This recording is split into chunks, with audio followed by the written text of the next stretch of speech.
Yo, what's up mga bro? So I know, malungkot na balita ito para sa akin. I just want to say na nag-relapse ako from a longest streak sa NoFap. Okay.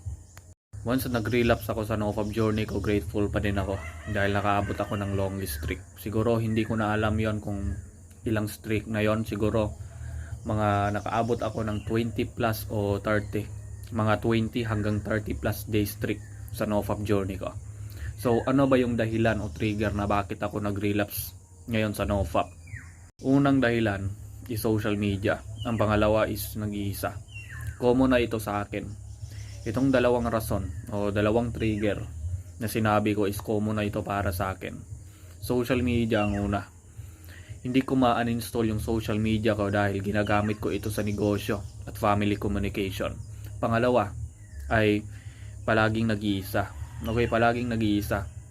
Yung family members namin is kakaunti lang namin. 4 lang kami nakakatira sa bahay. Yung kuya ko is nag-aaral.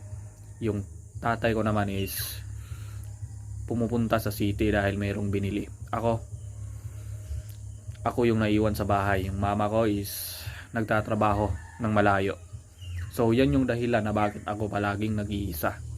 I know lahat sa inyo nakaka-relate dito. Pero I know marami akong video dito about sa pagre-relapse ko sa NoFap, pero mas personal ako sa inyo at nag-open up ako sa inyo.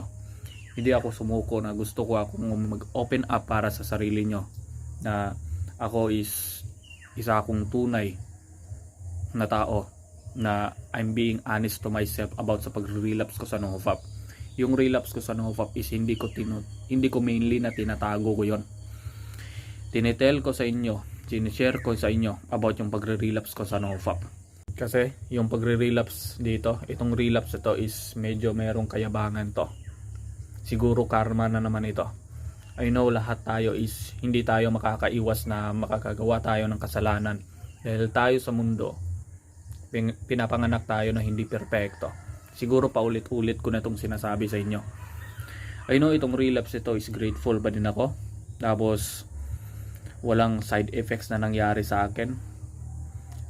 I know it's PMO ito. Hindi ito peaking. PMO ito. Personal na PMO. Porn, jackal, tapos labas. Yung relapse ko ngayon. I know nga siguro marami pa akong mga bidyong ilalahad. So ngayon short discussion ng ito. Kakagising ko lang. Kahapon ako nag-relapse. Siguro mga gabi. Okay, mga gabi nag-relapse dahil yung urge ko is tumaas. Tapos nag-iisa lang ako sa bahay. So, I blew it my energy. Nasasayang yung energy ko sa 3 segundong pleasure lang na nakikita ko sa cellphone ko. So, I know, I just want to say na mag-rest muna ako. Siguro mga 1 week bago maglahad ako ng mga panibagong video about NoFap, self-improvement at motivation. So, hindi ako susuko sa inyo mga bro. Mag-share pa ako ng mga ganyang knowledge about NoFap, mga self-improvement videos at men empowerment. So, I hope salamat sa inyong pakikinig at pasubscribe natin itong channel na ito. Sorry, nabubulol ako. Pasubscribe na din itong channel na ito, like itong video. So, nagpapasalamat ako sa pag-view ng video ko at pag-subscribe. So, salamat sa inyo. Bye.